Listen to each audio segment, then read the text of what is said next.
ఈరోజు GO number 4 ఎట్లా పుట్టుకొచ్చిందో ఈరోజు మేము చెప్పే ప్రయత్నం చేస్తాం. ఈరోజు ఉస్మానియా యూనివర్సిటీ సాక్షిగా జీవో నంబర్ 4 గురించి చెప్పేది ఏంటంటే, ఇది నెట్ సెట్ సాధించిన అభ్యర్థులకి ఇది చాలా ముప్పుకరమైన జీవో.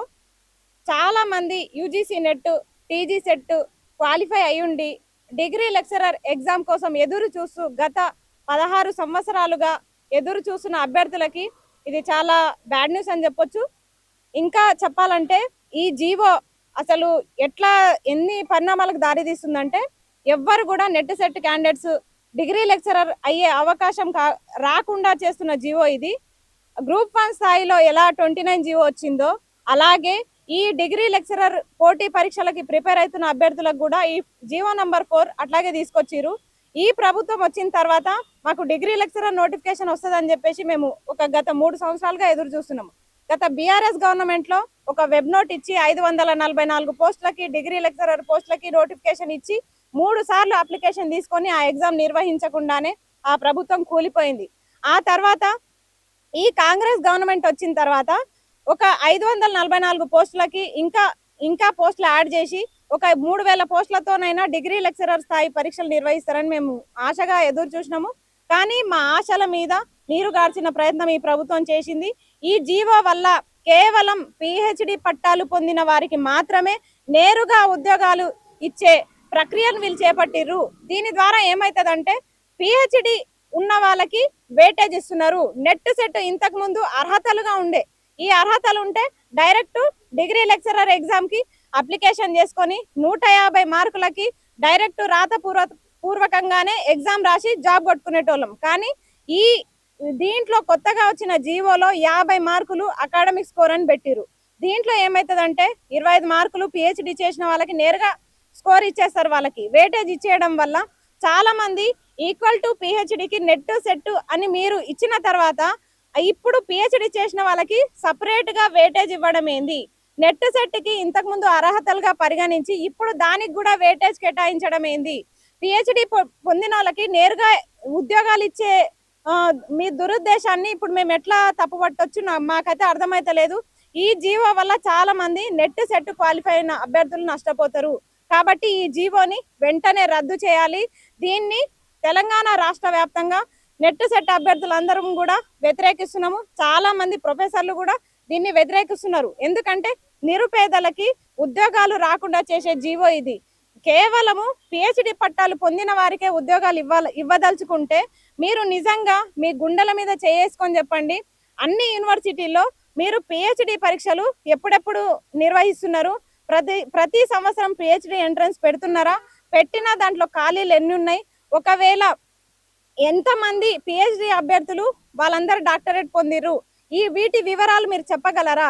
కొంతమంది, అందరినీ అనట్లేదు, కొంతమంది దొంగ పిహెచ్డీలు తెచ్చి కూడా ఈ రోజు డిగ్రీ లెక్చరర్ ఉద్యోగాన్ని గద్దలు లెక్క తన్నుకుపోతున్నారు.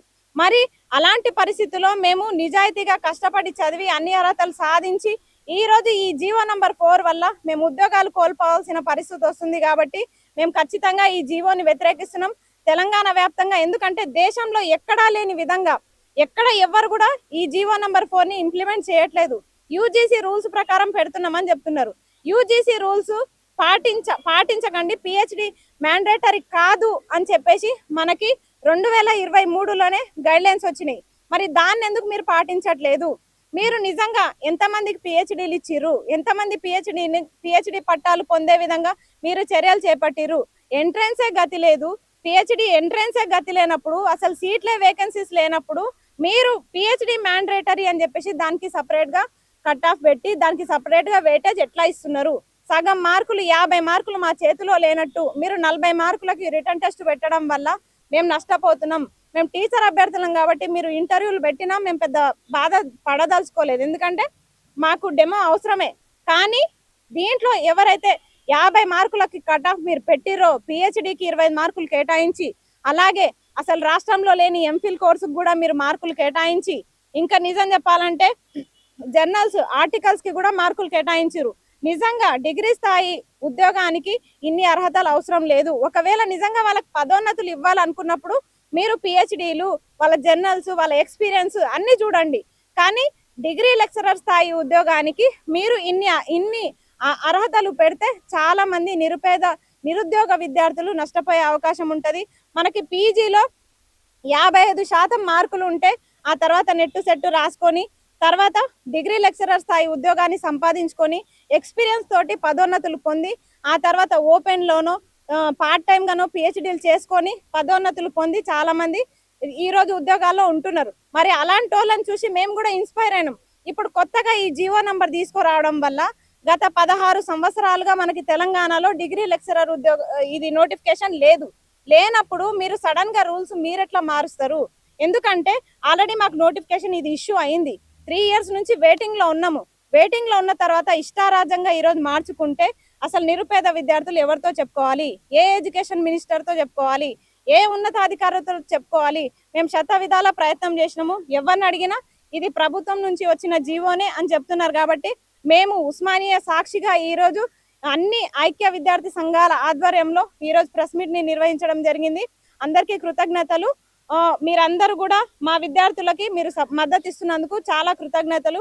ఏఎస్ఎఫ్ఐ నుంచి ఉదయ్ కుమార్ అన్న, అలాగే మోతిలాల్ గాని చాలా మంది అన్న వాళ్ళు చాలా మంది సపోర్ట్ చేస్తున్నారు. మీకు అందరికీ కూడా ప్రత్యేక కృతజ్ఞతలు.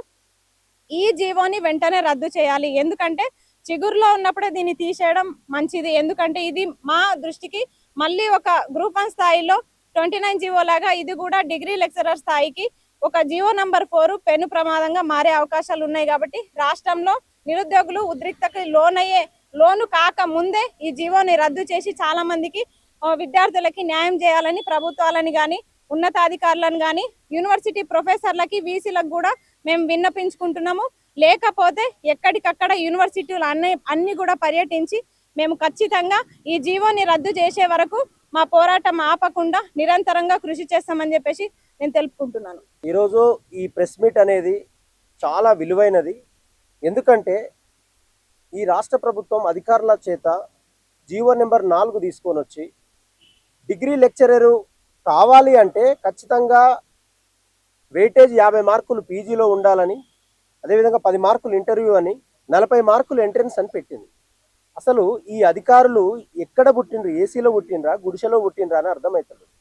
ఇప్పుడు ప్రతి ఒక్కరు కూడా మట్టిలో పుట్టి మట్టిలో పెరిగి మట్టితో సాహసం చేసేటువంటి ఈ పేద జీవితాల వాళ్ళు డిగ్రీ దాకా రావడము, పీజీ దాకా రావడము, పిహెచ్డి దాకా ఎంతమంది పోతారు? ఎస్సీ ఎస్టీ బిడ్డలు పిహెచ్డి దాకా పోతారు అంటే యూనివర్సిటీలలో రిక్రూట్మెంట్ ఉందా? పిహెచ్డి ఏ స్థాయిలో ఉందో మనందరికీ తెలుసు. ఒకవేళ ఈ అధికారులు ఏ ఉద్దేశంతో ఈ జీవో తీసుకొని వచ్చిండ్రు? మేము అడుగుతున్నది ఏమంటే, ఎంతో మంది ఫర్ ఎగ్జాంపుల్ ఈ 180% మంది పేదరికం కలిగినటువంటి విద్యార్థులు ఈ రాష్ట్రంలో ఉంటారు. వాళ్ళందరూ ఎట్టి కష్టం చేసుకొని అప్పులు తీసుకొచ్చుకొని ఎన్నో కష్టాలను వచ్చి పీజీ దాకా వస్తారు. పీజీ దాకా వచ్చిన తర్వాత కొన్ని పర్సనల్ స్ట్రగుల్స్ ఉంటాయి, ఎవరికి చెప్పుకోలేనటువంటివి ఉంటాయి. అవి వాటి నుంచి బయటపడి ఒక కరెంట్ అఫైర్స్ రూపంలో, ఒక సబ్జెక్ట్ రూపంలో పోటీ పడి ఉద్యోగాలు కొట్టుకునేటువంటి అవకాశము అందరు కాంపిటేటివ్గా పెడితే బాగుంటుంది. ఎందుకంటే క్లాస్లో 100 మంది ఉన్నప్పుడు 100 మందిలో ఒక్కరు మాత్రమే టాపర్ ఉంటారు. ఇప్పుడు మీరు ఎవరికి ఈ టాపర్ కోసమేనా ఈ 50% వెయిటేజ్ పెట్టింది? మిగతా వాళ్ళ పిల్లలు ఎటు పోవాలి? పిహెచ్డీలు ఎంతమంది చేస్తారండి? పిహెచ్డీ చేయడానికి యూనివర్సిటీలో రిక్రూట్మెంట్ ఎంత ఉందండి? ఏం స్టాండర్డ్స్ ఉన్నాయి యూనివర్సిటీలలో? రాష్ట్ర ముఖ్యమంత్రి వచ్చి 1000 కోట్లు ప్రకటిస్తా అన్నాడు ఓయూకు. ఇప్పటి వరకు అత్తకలేడు పత్తకలేడు. ప్రతి డిపార్ట్మెంట్లో సోషాలజీ డిపార్ట్మెంట్లో 16 మంది ప్రొఫెసర్లు ఉండాల్సింది 2 ఉన్నారు. అదే విధంగా ఈ రాష్ట్రంలో ఉండే అనేక యూనివర్సిటీలలో ఎంతమంది ప్రొఫెసర్లు ఉన్నారు? ఎంతమంది పిహెచ్డీ చేసినటువంటి వాళ్ళు ఉన్నారు?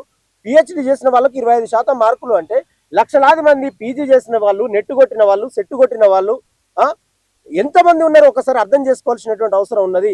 యూజీసీ నామ్స్ పేరు మీద మేము ఏదో చేసినామని డంబాచార ప్రచారం చేసుకుంటున్నారు. మీరు పేదరికంతో పుట్టి అప్పులుగా తీసుకొచ్చుకొని మీ ఇంట్లో పరిస్థితి బాగాలేక వయసు పెరిగి పెళ్లి కాకుండా నిరుద్యోగం పేరు మీద గ్రామాలలో బతికితే ఆ కష్టం విలువ తెలుస్తుందండి. అధికారులు ఏసీలలో పుట్టి వాళ్ళ పుట్టుకే ఏసీలలో ఉన్నట్టుంది. అక్కడ పుట్టి అక్కడ పెరిగి అక్కడ చూస్తే వాళ్ళందరికీ టాపర్సే అవుపిస్తారు. ఇప్పుడు టాపర్స్ కు వాళ్ళ స్థాయిని వాళ్ళకి వెయిటేజ్ చేయడంలో తప్పు లేదు. కానీ ఆ వెయిటేజ్ అనేది పిహెచ్డి వాళ్ళకి 25% అంటే ఈ రాష్ట్ర ప్రభుత్వాన్ని నేను అడుగుతా ఉన్నాను, ఒక్కసారి స్ట్రాటజికల్ గా డేటా తీయండి. ఎంతమంది ఈ రాష్ట్రంలో ప్రతి డిపార్ట్మెంట్ లో పిహెచ్డి చేశారు?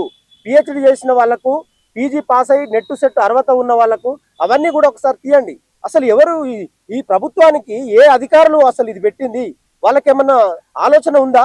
కామన్ సెన్స్ ఉందా? ఏ రకంగా అండి? ఒక క్లాసులో అంతమంది ఉంటే ఒక్కరిద్దరి కంటే ఎక్కువ రారు కదా టాపరు. మిగతా వాళ్ళంతా కూడా చాలా కష్టపడి చదువుకొని వచ్చిన వాళ్ళే ఉంటారు. ప్రియమైనటువంటి తెలంగాణ ప్రజలారా, ఇవాళ ఈ రాష్ట్ర ప్రభుత్వము నిరంకుశ ప్రభుత్వం పేరు మీద ప్రజాపాలన అన్నది. కానీ ప్రజాపాలన నిరుద్యోగ గుండెల్లో ముఖ్యమంత్రి గారు నిరుద్యోగుల పేరు మీదే గెలిచారు. నాలాంటి విద్యార్థి ఉద్యమ నాయకులు ప్రాణం పెట్టి కొట్లాడి బీఆర్ఎస్ ను ఓడగొట్టి ఇవాళ కాంగ్రెస్ ప్రభుత్వాన్ని తీసుకొచ్చింది ఈ నిరుద్యోగుల నోట్ల మట్టి కొట్టడానిక, వాళ్ళ కుటుంబాలను రోడ్డు పాలు చేయడానిక, వాళ్ళ నాగం చేయడానిక? కామన్ సెన్స్ ఉందా? 6 గ్యారంటీలను ప్రకటించినావు. నీ రాజకీయాలు మేము మాట్లాడతలేం. నీ రాజకీయాలు మాట్లాడాలంటే ఈ 2.5 సంవత్సరాలలో ఎంత ఎంత ఎంత విభిన్న వైఖరి ఉందో అందరికీ తెలుస్తా ఉన్నది. నీ ప్రభుత్వం మీద వ్యతిరేకత వస్తా ఉన్నది. నువ్వు నీటి మీద రాతల్లాగా అనేక రకాల మాటలు మాట్లాడుతా ఉన్నావు. కానీ కింది స్థాయి గ్రౌండ్ కు వెళ్తే ప్రజలకు ఖమ్మంలో ఏమైతుందో అందరికీ తెలుస్తా ఉన్నది, కుమ్మెరలో ఏమైతుందో అందరికీ తెలుస్తా ఉన్నది, కోదాడలో కర్ల రాజస్మృతి ఏమవుతా ఉన్నదో అందరికీ తెలుస్తా ఉన్నది. కనీసము రెక్కాడితే గాని డొక్కాడని కుటుంబాల నుంచి వచ్చినటువంటి నిరుద్యోగ యువత డిఎల్ కావడానికి సదా అవకాశాలుగా కొన్ని అప్పులు తీసుకొచ్చుకొని యూనివర్సిటీలలో, కోచింగ్ సెంటర్లలో అనేక రూపాలుగా నెట్ సెట్ అర్హత సాధించుకొని వేల ఆశలతో ఉన్నటువంటి వాళ్ళందరూ కూడా వాళ్ళకు పిహెచ్డి వాళ్ళతో పెట్టి వాళ్ళకి 50% వెయిటేజ్ అంటే అందరూ కూడా టాప్ రారు కదా. ఇప్పుడు ఈ జీవో ఏ అధికారి తయారు చేసిండో ఆయన పుట్టుకతోనే టాపర్ వచ్చిండా అని ఈ సందర్భంగా నేను అడుగుతా ఉన్నాను. మరి రాష్ట్ర ప్రభుత్వానికి కళ్ళ ఊపిస్తలేవా? వాళ్ళకి చలనం లేదా? వాళ్ళు ఏ గ్రౌండ్ నుంచి వచ్చిండ్రు? మేము ఇక్కడ మాట్లాడదలుచుకుంటే ప్రతిదీ కూడా మా చెమటను రక్తంగా చేసి రక్తను సంపదగా మార్చి బతికిస్తున్నామండి ఈ సమాజాన్ని. ఆ సమాజంలో ఉండేటువంటి నిరుద్యోగుల కోసము వాళ్ళు పడే ఆవేదన యొక్క దుఃఖము రాష్ట్రంలో ఉండేటువంటి ఎంతో మంది అన్న మీరు ఓయూలో ఉంటారు, ఒక్కసారి మా దుఃఖాన్ని పట్టించుకోండి, మా బాధను పట్టించుకోండి. సంవత్సరాల కొద్దిగా జీవితాలను తాకట్టు పెట్టి ఉద్యోగాల కోసం ప్రయత్నం చేస్తే ఈ జీవో తీసుకొచ్చి మా బతకనే కూడా చేస్తున్నారు. మేము ఆత్మహత్యకు పురిగొల్పే సందర్భాలు ఈ రాష్ట్ర ప్రభుత్వం ఉన్నతాధికారులు చేస్తున్నారని అందరూ దుఃఖపడుతున్నారు, ఆవేదన పడుతున్నారు. ప్రియమైన రాష్ట్ర ముఖ్యమంత్రి గారు, మీకు దండం పెడుతున్నాం. మీరు ప్రభుత్వం గెలిచిందంటే నిరుద్యోగుల వల్లనే గెలిచింది. మీరు గెలిచారంటే మాలాంటి వాళ్ళు ఎన్నో జైలు పాలయ్యి అనేక రకాల పోరాటాలు నిర్వహించి మేము చేసినటువంటి సాహస ప్రయత్నం మీరేదో గద్దెనెక్కడానికి కాదండి. ఈ రాష్ట్రంలో ఉండే 4 కోట్ల మంది ప్రజానికానికి ఒక సమన్యాయం చేస్తారని, సమానత్వాన్ని ఇస్తారని, అందరికీ ఉద్యోగాల అవకాశాలు కల్పిస్తారని, ఆత్మగౌరవం నిలబెడతారని మేము కలగన్నాం. మా కలలు భగ్నం చేసేటువంటి ప్రయత్నం చేయకండి. నిరుద్యోగుల జీవితాలలో మట్టిని కొట్టే ప్రయత్నం చేయకండి. అడగందే అమ్మాయినా అన్నం పెట్టదు. మా హక్కు కోసమే మాట్లాడుతున్నాం. ఇప్పటికైనా ఈ సమస్యను మీరు తేరుకోకపోతే ఈ రాష్ట్ర వ్యాప్తంగా పెద్ద ఉస్మానియా గడ్డ నుంచి ఓయూ బిడ్డలుగా కోట్లాది ప్రపంచంలో ఎక్కడ అన్యాయం జరిగినా మాట్లాడేటువంటి బిడ్డలుగా ఇవాళ ఈ రాష్ట్ర ప్రభుత్వాన్ని మరో తెలంగాణ పోరాటం పేరు మీద రావడానికి ఎట్లాగైతే తెలంగాణ స్వరాష్ట్ర సాధన కోసం మనం పోరాటం చేసినామో ఈ రాష్ట్ర ప్రభుత్వ విధానాలకు వ్యతిరేకంగా మరొక పోరాటాన్ని ఇంటికి ఉస్మానియా గడ్డ నుంచి డిగ్రీ లెక్చరర్ ఎంట్రన్స్ కోసం చేసేటువంటి అవకాశం రాబోతున్నది. ఇప్పటికైనా మీ ఇంటెలిజెన్స్ వాళ్ళకి ఇక్కడ విజ్ఞప్తి చేస్తా ఉన్నాం. మీ ఇంటెలిజెన్స్ ద్వారా మీరు పొందేటువంటి ఈ ఇన్ఫర్మేషన్ మళ్ళొక్కసారి మీ అధికారులతో సమీక్ష చేయండి. సమీక్ష చేసి అసలు దానివల్ల నష్టమా లాభమా, ఏ రకమైనటువంటి పిల్లలకు ఏంటి అనేటువంటిది ఒకసారి చూసేటువంటి ప్రయత్నం చేయండి. మాలాంటి విద్యార్థి నాయకులను కూడా చర్చలో పిలవండి. చర్చలో పిలిచిన తర్వాత మంచి ఏంది చెడేంది, ఎవరు ఏ నేపథ్యం నుంచి వస్తారు, ఏ కుటుంబాల నుంచి వస్తారు, వాళ్ళకి ఆర్థిక స్థితి ఏముంటుంది, వాళ్ళ సామాజిక ఆలోచన ఏందనేది అనేక రకాల విషయాల పట్ల మాకు పూర్తి అవగాహన ఉంది. ఎందుకంటే మేము పుట్టింది ఏ శిరంలో పుట్టలే, గుడిసెలో పుట్టాం కాబట్టి ఆ గుడిసె యొక్క దుఃఖం ఎట్లుంటుంది, ఆ కష్టాలు ఎట్లుంటుంది మా అందరికీ తెలుసు. కాబట్టి వాళ్ళ బాధను మా బాధగా తీసుకొని ఈ సమాజం నుంచి మేము మా యొక్క అభ్యర్థనను ఈ రాష్ట్ర ప్రభుత్వానికి తెలియపరుస్తున్నామని తెలియపరుస్తూ ఇప్పటికైనా రాష్ట్ర ముఖ్యమంత్రి అధికారుల పేరు మీద తీసుకొని ఈ సమస్యను పరిష్కరించి పాత పద్ధతిలోనే డిగ్రీ ఎంట్రన్స్ ఎగ్జామ్ పెట్టాలని ఈ సందర్భంగా మేము తెలియపరుస్తా ఉన్నాం. Thank you.